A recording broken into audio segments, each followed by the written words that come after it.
Bismillahirrahmanirrahim. Assalamualaikum warahmatullahi wabarakatuh. Alhamdulillahi ala ihsani wa syukru lahu ala taufiq wa amtinani. Asyhadu an la ilaha illallah wahdahu la syarika lah ta'ziman li sya'ni wa asyhadu anna Muhammadan abduhu wa rasuluhu ad-da'iya ila ridwani wa sallallahu alaihi wa ala alihi wa sahbihi wa ikhwani. Kita akan lanjutkan pembahasan masih murojaah dengan kitab Al-Muyassar fi Ilmi Nahwi. Kita masuk sekarang pada macam kalimat yang kedua. Ya, kemarin macam kalimat yang pertama, jenis kata yang pertama telah kita bahas, yaitu isim. Ya, sekarang yang kedua, silakan lihat di halaman ketiga. Ya, berkata penulis di sini, semoga Allah merahmati beliau. Yang kedua, al-fi'lu. Jadi macam al-kalimah atau anwa'ul kalimah yang kedua itu al-fi'lu atau fi'il. Biasa kita sebutkan ya dengan fi'il. Kita lihat arti atau definisi yang ditulis oleh penulis di sini dari al-fi'lu. Beliau mengatakan al-fi'lu huwa kalimatun dallat ala ma'nan waqturinat bizamanin. Al-fi'lu, fi'il, huwa, dia adalah kalimatun, suatu kata, dallat yang menunjukkan ala atas ma'nan, suatu makna, waqturinat bizamanin, waqturinat dan berkaitan bizamanin dengan waktu.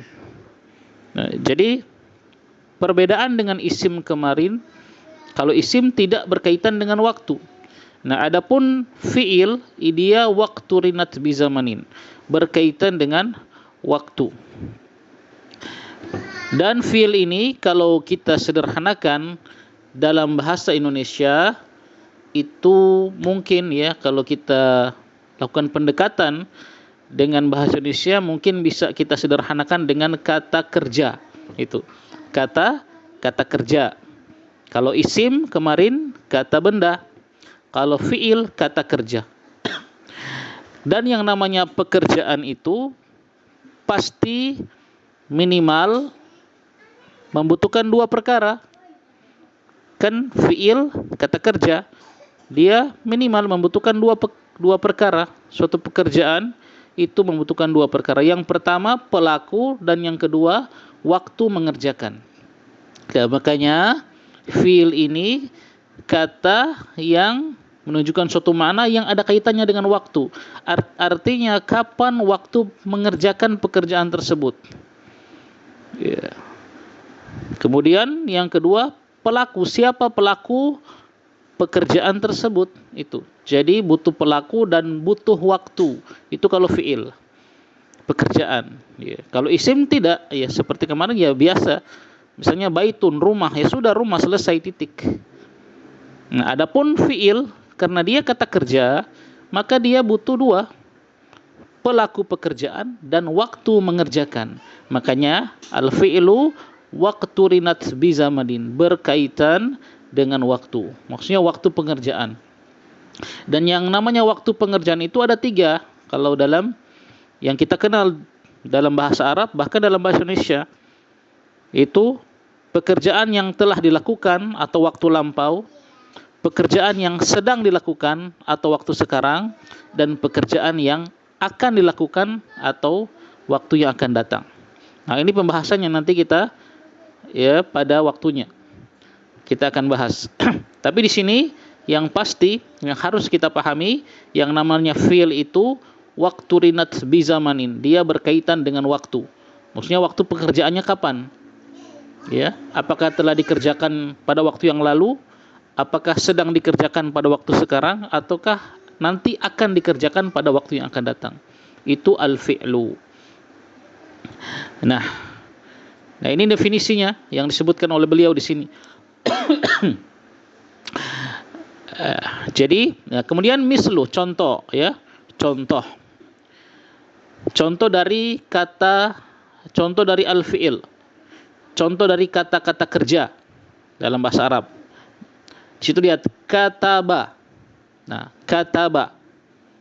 Kalau kita terjemahkan, kataba ini adalah telah menulis. Ya. Berarti pekerjaan menulis itu telah dilakukan pada waktu yang lampau. Qara'a, telah membaca. Berarti pekerjaan membaca itu telah dilakukan pada waktu yang lampau. Makanya kita pakai kata telah. Contoh berikut, yaktubu, sedang atau akan menulis. Ya, jadi pekerjaan menulis itu sedang dilakukan sekarang atau nanti akan dilakukan oleh masa yang akan datang. Jadi dalam bahasa Arab, sekarang dan yang akan datang itu sama bentuknya, yaktubu. Contoh berikut, yaqra'u, sedang atau akan membaca. Aktubu, sedang atau akan menulis. Nah, apa bedanya antara yaktubu dengan aktubu? Itu hanya pada pelakunya. Ya, tadi kan kalau fiil butuh waktu dan butuh pelaku. Kalau yaktubu, dia sedang atau akan menulis. Itu terjemahan sempurnanya. Kalau aktubu, saya sedang atau akan menulis. Aqra'u, saya sedang atau akan membaca. Kalau yang sebelumnya tadi dicontoh yaqra'u, ya, itu dia sedang atau akan membaca. Begitu. Ya, bisa dipahami. Intinya di sini yang penting kita paham dulu bahwasanya fiil itu suatu kata yang menunjukkan suatu makna dan dia berkaitan dengan waktu. Ya, maksudnya waktu mengerjakannya. Karena al-fiil itu dia kan kata kerja. Seperti itu. Nah, ini mudah-mudahan bisa dipahami.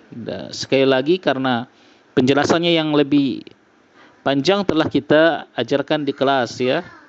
Di kelas. Ini kita video ini untuk kita murojaah saja. Kemudian berikut di bawahnya berkata penulis, alamatu al-fi'li hiya, alamatu artinya tanda-tanda al-fi'li, fi'il.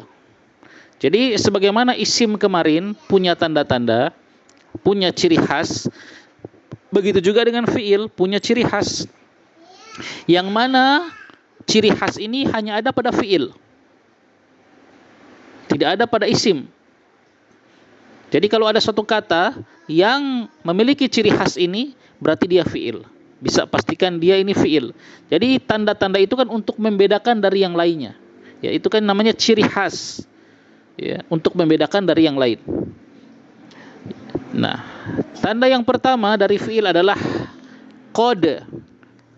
Artinya, kalau ada suatu kata dan sebelum kata tersebut ada qad, ada kata qad, maka kata tersebut kita pastikan fi'il, bukan isim.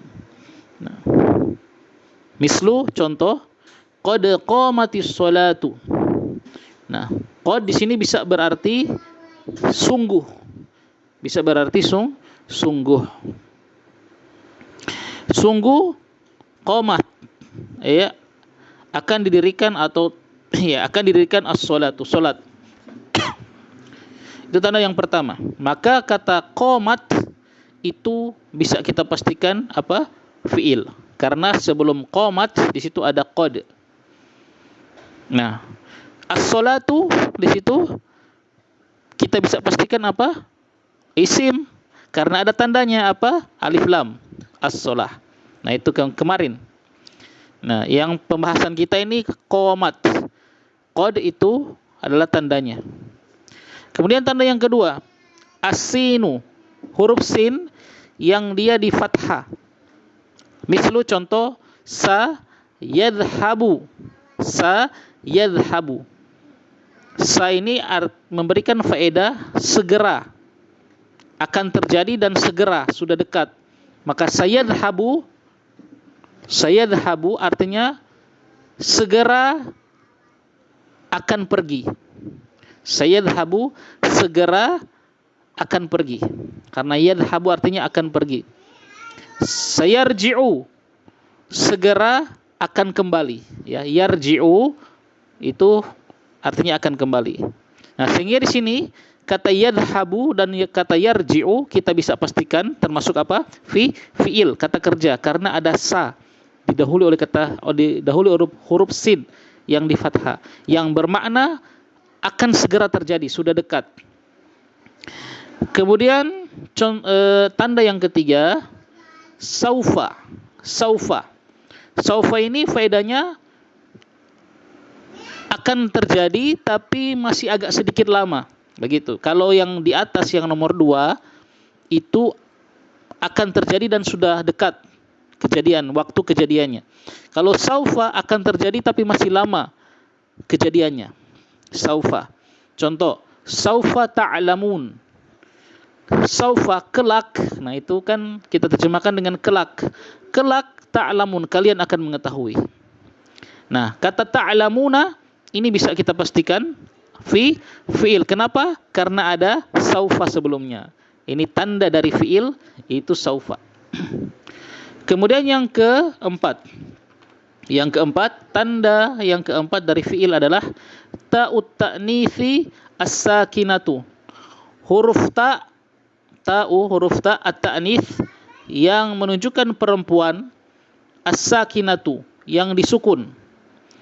Nah, mari kita lihat contohnya agar lebih jelas. Mislu, contoh, qalat. Lihat, kata qala, telah berkata, ini fi'il. Kenapa?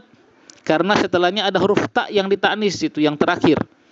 Yang dia namanya ta yang disukun yang terakhir itu namanya ta'ut ta'nis sakinah. Ta yang menunjukkan perempuan yang dia disukun. Iya, apa maksudnya menunjukkan perempuan? Menunjukkan pelaku pekerjaan itu perempuan. Nah, begitu. Jadi kalau qalat berarti dia telah berkata. Nah, dia di sini adalah seorang perempuan. Dari mana kita tahu? Karena di belakangnya ada huruf ta yang disukun, yang namanya ta'ut ta'nis as-sakinah. Nah, qalat, dia telah berkata. Dia di sini maksudnya perempuan. Contoh lain, zahabat, dia telah pergi. Maksudnya dia satu orang perempuan telah pergi. Nah, itulah uniknya bahasa Arab, bisa dibedakan pelakunya mana laki-laki mana perempuan. Nah, kalau fi'il ini setelahnya ada ta'nis sakinah, maka pelakunya adalah perempuan. Ya. Nah, ini tanda-tanda dari fi'il. Naam.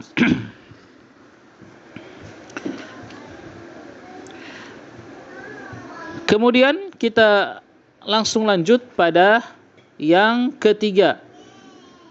Anwa'ul kalimah yang ketiga.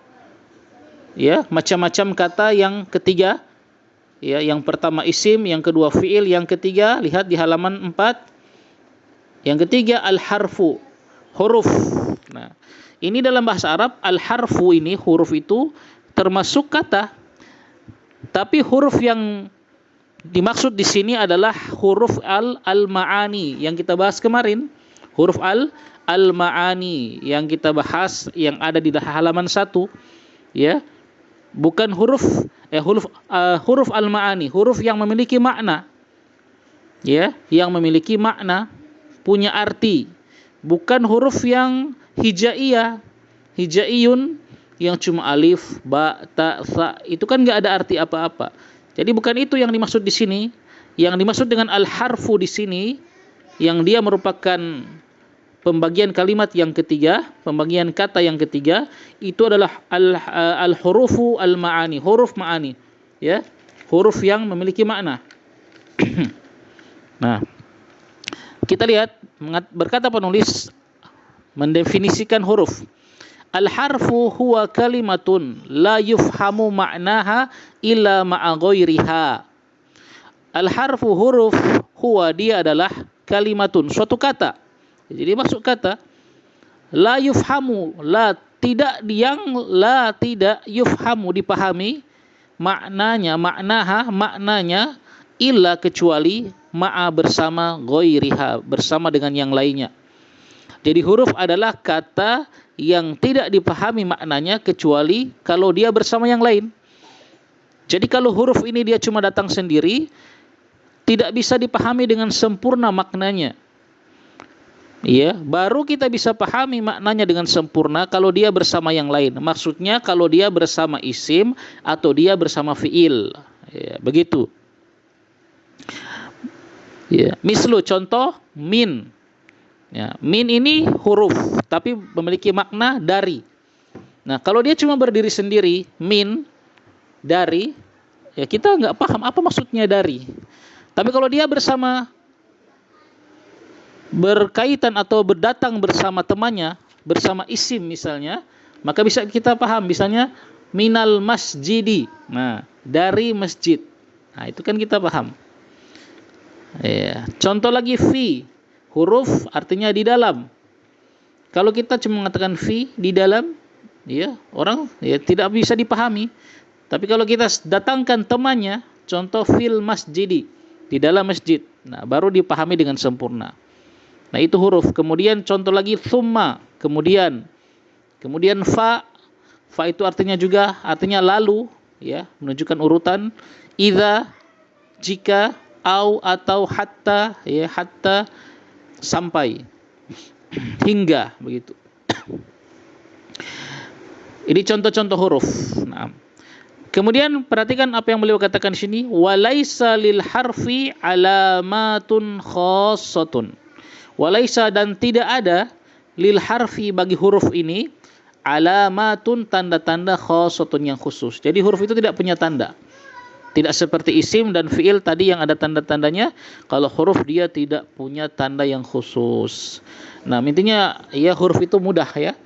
Gampang, tidak terlalu panjang penjabarannya. Nah, sampai di sini dulu murojaah kita, mudah-mudahan bisa dipahami. Nah, agar bisa lebih paham nanti sambil melihat catatan-catatan yang ada di buku Antuna ya. Karena penjelasan yang kita terima ketika di kelas itu lebih detail dari ini.